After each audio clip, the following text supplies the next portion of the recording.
আসলে ওনার overall condition খুবই খারাপ, একেবারে ক্রিটিক্যাল বলতে যা বোঝায় তাই। হ্যাঁ, ওনার ব্যাপারে আমরা কোনো আশার কথা বলবো না। আমরা যখন অপারেশন করার জন্য প্ল্যান করতেছি তখন ওনার ভাই, উনি বুলেট প্রুফের সময় ওনার সাথে ছিলেন, উনি কিন্তু বলছিলেন যে বেঁচে নাই, তারপর আপনারা করেন। কিন্তু আমরা কিন্তু আশা ছাড়ি নাই, তার সাইন অফ লাইফ কিন্তু ছিল। এবং অপারেশনের ভেতরেও কিন্তু আমাদের অ্যানেস্থেশিয়ার স্যাররা যারা ছিলেন ওনারা কিন্তু বলছেন যে পেশেন্টের এফোর্ট আছে। এফোর্ট মানে নিজস্ব শ্বাস প্রশ্বাসের যে শক্তি যেটা। তো উনি এখনো কিন্তু উনি বেঁচে আছেন, কিন্তু এর মধ্যে উনি 2 বার কার্ডিয়াক অ্যারেস্ট, ওনার ব্লাড লস হয়েছে প্রচুর, ওনার নাক দিয়ে মুখ দিয়েও ব্লিডিং শুরু হয়েছিল লাস্টের দিকে আমরা ওটি কমপ্লিট করার পর।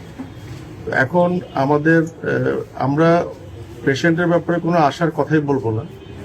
উনি সর্বোচ্চ খারাপ অবস্থাতেই আছেন, কিন্তু উনি এখনো বেঁচে আছেন, আর বাকিটা আল্লাহর ইচ্ছা।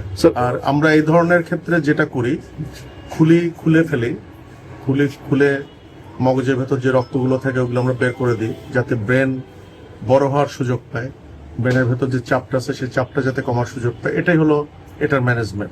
তো এটা আমরা করে এখন রোগীর ভালো আইসিইউ সাপোর্টের জন্য রোগীর যারা আত্মীয় স্বজন তারাই প্রেফার করছেন যে এবার কেয়ারে নেওয়ার জন্য। গুলি কি বেরিয়ে গেছিল? Most probably.